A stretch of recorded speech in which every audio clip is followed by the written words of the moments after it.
ये नौजवानों का मसला है, आजकल बहुत ज़्यादा पूछते हैं कि जी हैंड प्रैक्टिस की आदत पड़ जाती है, तो कहते हैं मैंने यूट्यूब पर इस अमल से बचने के लिए काफ़ी सर्च किया कि कोई तरीक़ा मुझे मिल जाए, लेकिन सिर्फ वजीफ़े ही बताए गए हैं। तो क्या इससे बचने के लिए सिर्फ वजीफ़े काम आते हैं, कोई और हल है?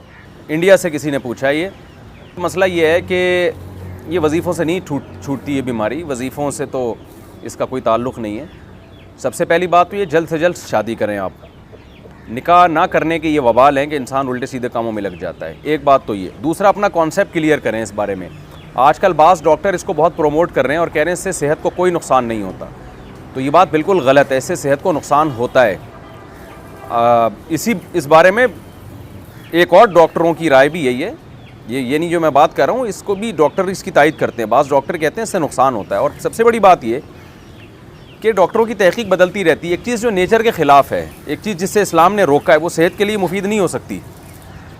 एक प्रोसेस रखा है ना, एक नेचुरल प्रोसेस रखा है, आप उससे हट के किसी और तरह से अपने आप को डिस्चार्ज करना शुरू कर दें, तो ये कैसे पॉसिबल है कि नुकसान नहीं होगा? आज डॉक्टर कह रहे हैं नुकसान नहीं है, कल यही डॉक्टर कहेंगे तबाही बर्बादी हो रही है। तो पहली बात तो अपना एक कॉन्सेप्ट क्लियर करें कि इससे सेहत को नुकसान होता है, क्योंकि अगर आपने ये मान लिया ना कि नुकसान नहीं होता, तो फिर मोटिवेशन और ज़्यादा कमज़ोर हो जाती है। इससे इंसान कहता है कि कोई नुकसान तो है नहीं, तो करते रहो। तो आखिरत का तो नुकसान है, दुनिया का भी इसमें नुकसान है आपका, और वो नुकसान मेंटली भी नुकसान होता है और बॉडी को भी नुकसान होता है। इस पे मैं दलाइल से क्लिप रिकॉर्ड करवा चुका हूँ, अभी मैं इसकी डिटेल में नहीं जाऊँगा। आप मेरा वो क्लिप सुन सकते हैं, यूट्यूब चैनल पे मौजूद है वो, कि इससे बॉडी को, सेहत को क्या क्या नुकसान होते हैं। और ये जो डॉक्टर लोग कह रहे हैं ना कोई नुकसान नहीं, बिल्कुल गलत कह रहे हैं। कल कह देंगे कि नुकसान है, तो साइंस की तहकीकात बदलती रहती हैं, और बहुत से डॉक्टर कह भी रहे हैं कि नुकसान है इससे। तो दूसरी बात ये कि इसको एक तो अज़म करना है कि आपने इसको छोड़ना है। जब तक आप पक्का अज़म नहीं करते कोई काम होता नहीं। दूसरा काम आपने ये करना है कि जी आप ये देखें कि किन औक़ात में आप इस अमल में ज़्यादा मुब्तला होते हैं। आम तौर पे नौजवान जब रात सोने के लिए लेटते हैं तो नींद नहीं आ रही होती, तो फिर इस तरफ दिमाग जाना शुरू हो जाता है।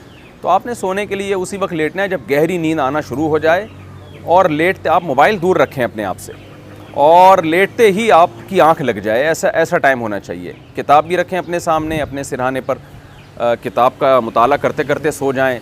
स्टडी करते हुए बहुत अच्छी नींद आ जाती है इंसान को। ऐसे तकिया लगाया, स्टडी करना शुरू किया और सो गए। ये काम भी करें आप। दूसरा काम क्या करना है आपने, एक्सरसाइज़ की आदत डालें।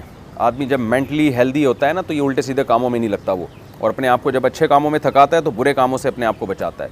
सुबह उठ के ज़बरदस्त किस्म की जॉगिंग करें, और शाम के टाइम पे आप जिम जाएं, खूब अपने आप को थकाएं, उसके बाद अच्छी खुराकें खाएं, आपको अच्छी नींद आएगी। फिर जब आपकी बॉडी बनना शुरू होगी, आप शीशे में अपने आप को देखेंगे कैसा हैंडसम स्मार्ट नज़र आ रहा हूँ मैं, तो हर वो काम से आपको बचने का जज्बा पैदा होगा जो आपकी बॉडी के लिए, आपकी मेंटली सेहत के लिए नुकसानदेह होगी। ये भी करना चाहिए।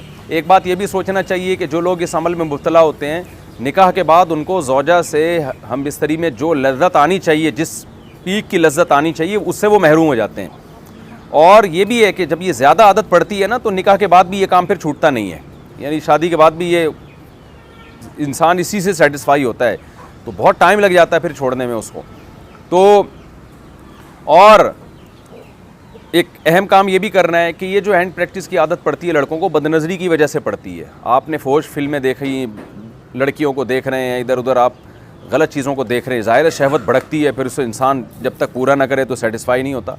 तो ये सारे इसके नुकसानात हैं। ये सब काम जब आप करेंगे, ये सब जो सोचने का काम है वो सोचेंगे, और जो करने का काम है आप वो करेंगे। टाइम पे सोना, टाइम पे उठना, जॉगिंग करना, जिम जाना, फिर मुफीद कामों में अपने आप को खर्च करना, स्टडी, मुताला, कोई नई ज़बान सीखना शुरू कर दें। तो जब आप अपने आप को बिज़ी रखेंगे, और सबसे पहले शादी की जल्द से जल्द फ़िक्र करनी है आपने। अच्छा, बाज़ हकीम लोग डरा देते हैं कि जी आप तो ये करते हैं तो आप तो शादी के काबिल ही नहीं हो। भाई आपको तो ज़्यादा ज़रूरत है शादी की, आपकी बुराई छूटेगी नहीं जब तक आप शादी नहीं कर लेते। यानी सही पूरा वेश इस बुराई से बचने का तो जो सही प्रॉपर तरीका है वो तो यही है। तो ये सारे रास्ते आप इख्तियार करें। फिर भी अगर गुनाह हो जाता है तो अल्लाह ताला से तौबा इस्तिग़फ़ार करें। और एक अहम बात यह कि अपने ऊपर कोई जुर्माना भी रखें। ये जितने मैंने पॉइंट बताए ना, आप एक कॉपी में लिख लें सारे के सारे। तो एक जुर्माना भी रखें, या रोज़ा रख लिया करें कि भाई मेरे से जब ये गुनाह होगा मैं कल एक रोज़ा रखूँगा उसके बाद, या मैं इतने पैसे सदका करूँगा। तो सज़ा भी दें अपने आप को। इस तरह इंशाअल्लाह आहिस्ता आहिस्ता ये गुनाह छूट जाएगा। और इसके साथ सुबह शाम ज़िक्रुल्लाह, कोई वजीफ़ा नहीं, जो ला इलाहा इल्लल्लाह की तस्बीह है उसकी भी पाबंदी करें और अहलुल्लाह के बयानात भी सुना करें। इंसान में जब अल्लाह का खौफ होता है तो गुनाह से बचना उसके लिए आसान होता है। बाकी ये खूब समझ लें, इसका ताल्लुक़ वजीफ़ों से नहीं है। ये एक बॉडी की रिक्वायरमेंट होती है। जब हलाल नहीं मिलता तो फिर गंद में मुंह मारता है हर आदमी। अच्छा भाई, कहते हैं कि क्या मुजज़नी का गुनाह माँ बाप को भी मिलता है? क्या मुजज़नी से सिर्फ बच्चों को गुनाह मिलता है, इनके वालिदैन भी इस गुनाह में शामिल होते हैं? अगर बच्चा कमा रहा है, उसको रिश्ता मिल रहा है और फिर भी माँ बाप उसको शादी नहीं करने देते, फिर अगर वो बच्चा किसी भी गुनाह में मुब्तला होगा तो माँ बाप भी बराबर के मुजरिम होंगे।